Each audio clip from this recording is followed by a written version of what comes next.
Hi friends, it's Sarah-Nell Walsh. If we haven't met before, I'm a professional coach, former practicing attorney, and founder of Wayfinders LLC. Today we're talking about one of my superpowers, which is productivity. When I went on maternity leave with my daughter in 2012, my law firm hired 3 people to replace me. Lucky for them, our work continued to go up, and so they were my colleagues for quite a long time to come. But it really showed me how much I was bringing to the table in terms of the amount of work that I was able to accomplish every day. You know, we all have the same quantity of hours in a day, but the quality of those hours varies greatly from individual to individual. I started this FemPower series because I wanted you to know that you aren't alone during this miserable and magical time. And I wanted to share my unique skills as a coach with a broader audience who might be craving positivity, guidance, and accountability. Thanks to all your shares, we reached over 1,000 people with this message last week. And I would love to reach 2,000 folks this week. On the bottom right-hand corner of your screen, you'll see a share button, which lets you start a watch party. It's the last option. And be sure to tag me in it. Sarah and Meredith won Wayfinders water bottles last week by starting a watch party, and I can't wait to see who wins them this week. I'll have to show you all them tomorrow. I'm really proud of them. They turned out real well. So time is the great equalizer.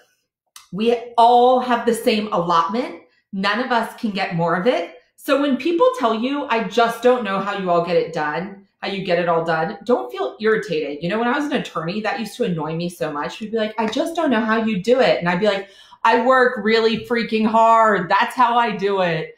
But what that means is that you're really investing your time wisely and you are making good use of your time. So you should be super proud of that. And when people ask that, you can be like, yeah, I'm a boss. What, you know? And so how can you do higher quality work in less time? There are 3 ways. 1, you can plan your day. 2, you can reduce distractions. And 3, you can take purposeful breaks.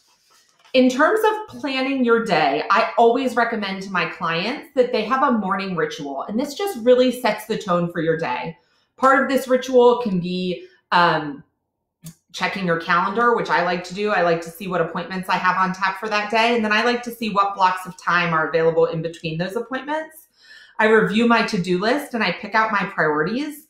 And I also do a reflective practice. We talked about reflective practices last Tuesday when we talked about mindset. And so if you want to go back and watch that, there are a ton of reflective practices that you can do: journaling, gratitude, delight, meditation, mindfulness. And so a morning ritual is really a good time to do that, to get you firmly grounded in your day. And then I always try to think, what part of my day am I maybe not as excited about? And how can I reframe it as a learning opportunity or as an opportunity for growth? So a lot of those uncomfortable things are actually great opportunities to grow your skill set. And so I try to go into that opportunity with an intention of growth, as opposed to just spending all day dreading it. And then I try to hold my day, especially now, with rigid flexibility.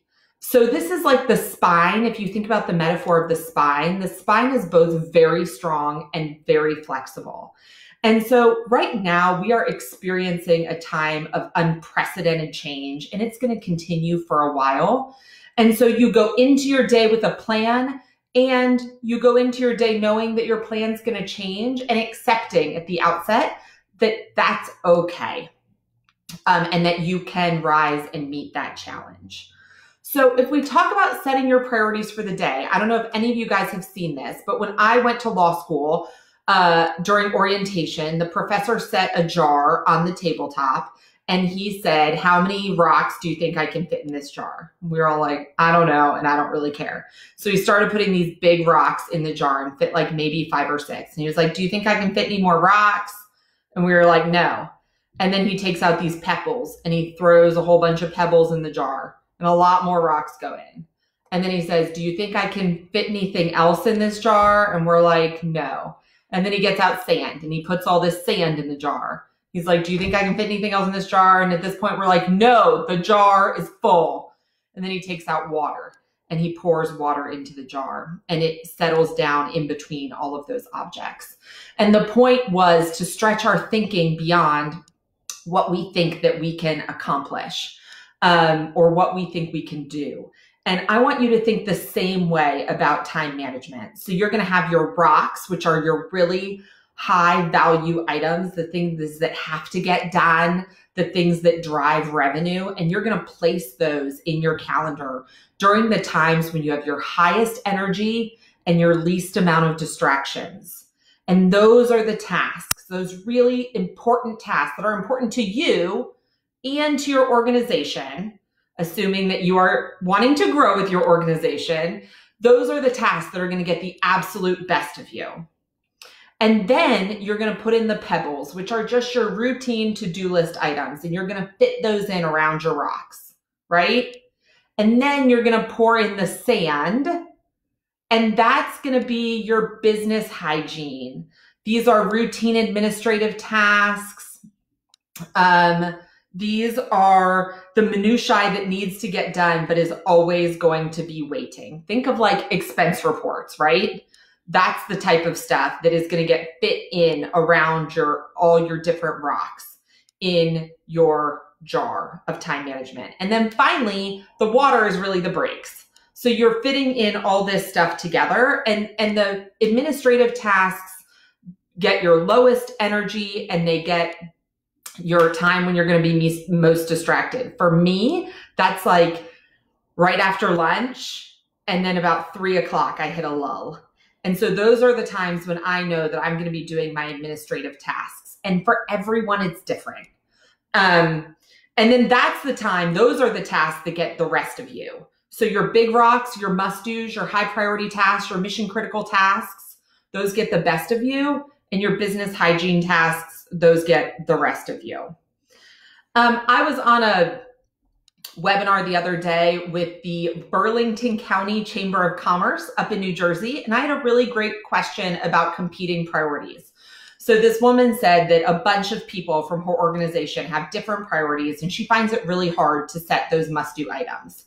And this is a time when communication really plays a part, because you sometimes don't know what is most mission critical to your organization. So that's when you need to collaborate with those stakeholders and say, hey, I have these 5 giant projects that I'm working on. Which one of these drives forward the needs and the strategy of the organization most, and where should I be focusing my energy? Because right now, especially, people don't have a good sight line into what all of you and all of us are doing. Some people are home all day watching Netflix and like hanging out.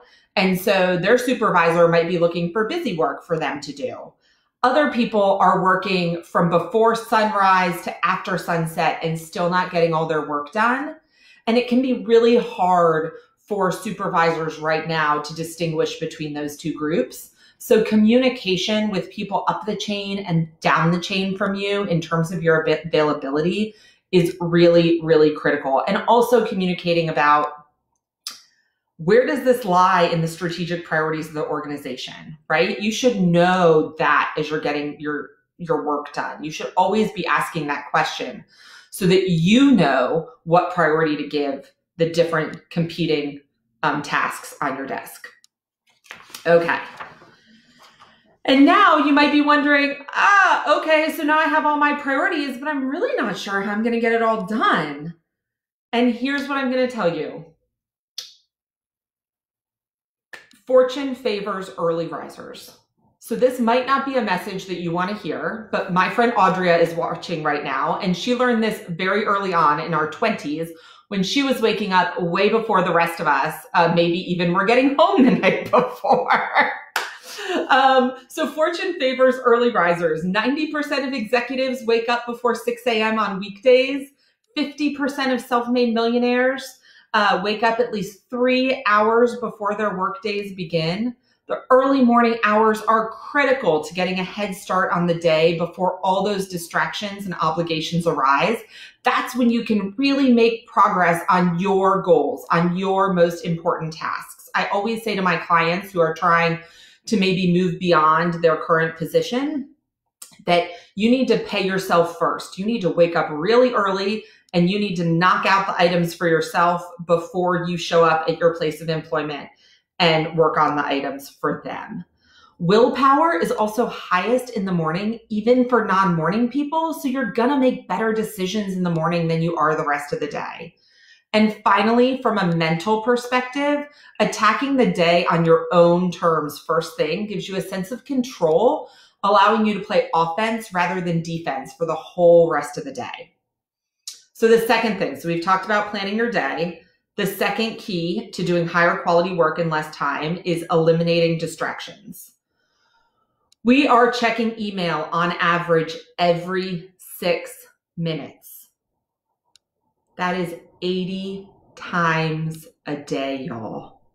And it takes an average of 23 minutes and 15 seconds for people to get back to work after they've been distracted or interrupted. We are just shredding our time with texts and email. It makes it very hard to get our high cognitive work done. So I'm going to ask you, do you know how you spend your day? If you don't, I recommend that you do a time study, and I can send you a template that I use with my clients. I'm happy to share that if you drop me a DM with your email address. But what you do is you keep track of your time for a day or 2 days or a week.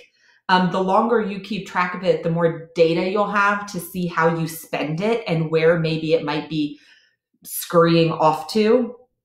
But studies have shown that 21% of working hours are spent on entertainment, news, and social media, and that 40% of a professional's day is spent multitasking on communication tools. And what they mean by that is you're like doing your email here, and then you're also on the text message on your phone, or you're on a video conference, but then you're still checking emails on your phone. And that means that you are not giving everything your best attention. That's when typos happen. That's when you do that dreaded reply to all. That's when you forward the email, if you're an attorney, to opposing counsel that has your whole email chain with your client underneath it and all your great negotiation strategies. I've seen that one happen, and it is ugly.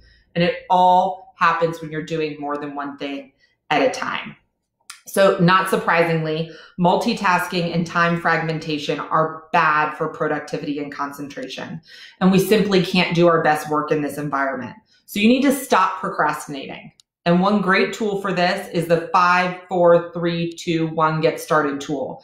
And if you Google that, you'll come up with a great TEDx talk that walks you through the neuroscience behind why that works. You can also turn off email notifications in Outlook. That means that you will still get the emails. You just won't see them coming in with the blinking in the bottom of the screen that takes your attention away from what you're doing. You can put your phone in the drawer and turn it on Do Not Disturb. I work with my clients on this a lot, and the first thing I hear is, well, I have to hear the daycare call. Right now you don't. Or my mom is sick or my dad is sick and I have to know when someone is calling. Totally valid. But if you set those phone numbers in your favorites, those can ring through the Do Not Disturb, so that if you turn your ringer on, but you turn your Apple iPhone on Do Not Disturb, you can still get phone calls from anyone who's in your favorites list. So that's a really good way to use it, but also make sure you don't miss those really important phone calls, or your best client or your boss. You might want to let those people ring through as well. I recommend shutting your door. We all have little people. I call them little feet these days, but we all have little feet around, and they are less apt to interrupt you if your door is shut than if your door is open. And then another thing that works is set a timer. You know, this works for athletes for a reason. See how much you can get done in a certain amount of time. Consider it like a free throw competition or a penalty shot competition, and set a timer, and you are much less likely to get distracted if you are under the wire. So try that. And then the third tool here is take purposeful breaks. So it is really important to take breaks, and my clients actually do this very poorly. So your attention span only lasts at a maximum 120 minutes. So you need to be taking breaks at least once every 2 hours in order to be at maximum peak efficiency. So throw a Frisbee, check on your kids' distance learning, take a lap around the block, check your email, text, and social. I recommend doing it outside, y'all. We can get outside so easily, most of us, from where we are right now, as opposed to being in an office, and really take advantage of that. Get a cup of coffee, go sit in the sun and listen to a few minutes of a podcast, whatever it takes to decompress and reset. And I want you to think about, how can this look different and more restorative than it does when I'm in the office? Then get back to work. So the good news is that the longer your blocks of time, the longer your breaks can be. So a good rule of thumb is about a 2-minute break for every 25 minutes of work, or a 5-minute break for every half an hour. So, you can get a good 10-minute break or even 20-minute break if you work for a couple of hours, which is really nice. And you can get, at least a mile in if you're walking around the neighborhood. So you can get your exercise in as well. So we have talked about the 3 ways that you can do higher quality work in less time. Plan for the day, eliminate distractions, take meaningful breaks. I promise you that they work. There is lots of science behind it. And I will leave you with this question. Where can you grow in your productivity? And how can you restructure your day to get more done in less time? I hope y'all are staying sane-ish out there. I am thinking about my Wayfinders community every day. If there's a topic you would like to hear from me or someone in this community about, please send me a DM or drop a comment. We are going to have a special guest on Wednesday, which I'm really excited about, who's going to be talking to us about communication strategies during COVID. And she is a digital communications expert and phenomenal storyteller. She's written a book and she's got a really successful company. She is an immigration advocate. She is amazing. Her name is Sarah Quezada. So she'll be joining us on Wednesday, and we might have a few other special guests here and there. And if you want to be a special guest, let me know what topic you would like to present on, and I would love to have you on. I hope you guys all have great evenings, and take care. Bye-bye.